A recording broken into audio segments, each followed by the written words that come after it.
Meu nome é Sarit Anisha, eu sou psicóloga, sou técnica de basquete e estou aqui para falar com vocês um pouquinho sobre essa cobrança em excesso que os alunos têm em relação aos técnicos, em relação aos pais, que acabam de alguma forma desmotivando a vontade deles de continuar jogando, né?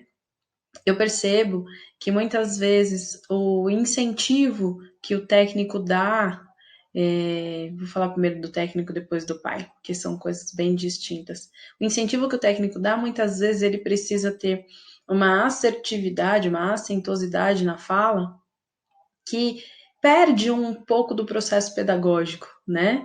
A gente tem que entender que muitas vezes nós estamos tratando de iniciação esportiva, né, nesse momento, da minha fala é sobre isso. Então, como que na iniciação esportiva a gente tem um comportamento tão competitivo a ponto de eu quero ganhar tanto que eu faço meu jogador parar de jogar. Então eu perdi, né? Eu não perdi o jogo, eu perdi o jogador. Então a gente tem que entender que muitas vezes essa cobrança é exacerbada, ela faz mais mal para o aluno do que bem. Ah, mas ele só sabe se movimentar na base do grito. A gente entende que por comportamento, se ele só tiver grito, ele só vai se movimentar à base do grito mesmo, né? Mas se a gente tiver o discernimento da fala, o entendimento de que somos educadores, independente de que se físicos ou não diretamente, muitas vezes nós não temos a formação e não é por não querer, mas por não ter a possibilidade, mas nós somos e temos que entender esse papel de que nós somos um grau hierárquico mais alto que o aluno, então tudo que a gente diz vai reverberar de alguma forma na cabeça dele. Então, eu espero de uma forma positiva, não de uma forma negativa. Cada técnico vai ter o posicionamento sobre o seu comportamento, mas o que eu digo sempre é: será que nós, quando jogávamos ou quando tivemos algum contato com atividade física, gostávamos desse comportamento ou estávamos acostumados a isso, né? Então, como eu digo, o comportamento ele se dá por repetição e a ação também se dá por repetição. Então, se nós queremos que os nossos jogadores sejam bons jogadores ou boas pessoas, temos que ser boas pessoas com eles também, né? Temos que ser empáticos e ter o entendimento de que eles estão em desenvolvimento.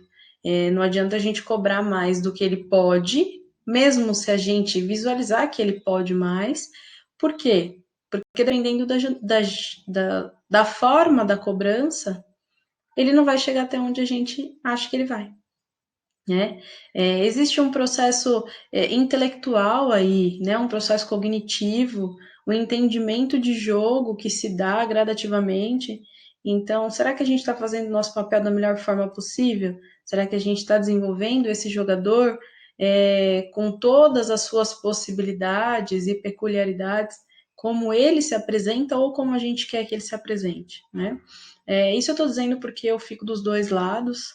Além disso tudo, eu também participo do basquete de outras maneiras, então muitas vezes a gente tem que entender que o nosso papel é importantíssimo e que se a gente tiver só o conceito de competição, principalmente nessa iniciação esportiva, a gente pode frustrar uma criança a ponto dela não voltar mais. E eu entendo e sei que muita gente não quer isso, quer que o seu aluno desenvolva para que sim, ele consiga competir. A partir do momento dos pais, eu entendo também que existe uma frustração, um querer, uma imposição de que o filho jogue por algum motivo, né, familiar ou algum outro conceito que o pai tenha, mas algumas vezes o pai não questiona o filho se ele quer realmente estar ali naquela quadra daquele jeito, treinando daquela maneira, ou quando ele percebe que o filho tem um desempenho melhor, ele cobra de tal forma que o filho começa o quê? A voltar.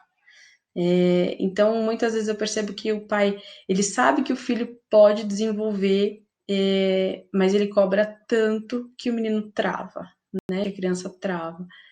E aí ele se envolve muito mais do que ele deveria, ele passa por cima de técnico, ele tem um comportamento errado com o árbitro, tudo isso porque ele quer que o filho dele vença. E aí eu já falei isso algumas vezes, eu entendo que vencer na vida é você conseguir fazer uma bandeja corretamente, um arremesso corretamente, que você respeite seu adversário, que você aprenda com os seus erros, que você seja uma pessoa melhor. E isso também é vencer na vida, né? E gradativamente você vai desenvolvendo outras habilidades para ser uma pessoa melhor, talvez um jogador, não necessariamente, né? Então, esse recadinho que o professor Dante pediu para eu passar para vocês, como tantos outros que também vão falar sobre suas competências, é que a gente tem que entender qual é a nossa posição, tem que ter um processo pedagógico em relação a isso. Não é só chegar lá e ensinar a parte técnica e tática. Tem um processo pedagógico e psicológico sobre o ensino, que algumas vezes a gente esquece. Algumas vezes a gente esquece que somos e fomos, né, também aprendizes e se somos pais ou conhecemos pais assim, tentar trazer o pai para próximo e mostrar que existe uma linha de entendimento, linha de respeito sobre as coisas e que a gente tem que sim respeitá-la, né? O pai está na posição de pai, ele não está na posição de técnico. Se ele estivesse na posição de técnico, ele estaria em outro lugar, com outro entendimento e outro discernimento sobre as coisas. Tá bom? Espero ter ajudado, espero que tenha pelo menos colocado uma interrogação na cabeça das pessoas, para a gente parar para pensar qual a nossa posição quando a gente está na quadra. Tá bom? Um abraço, até a próxima.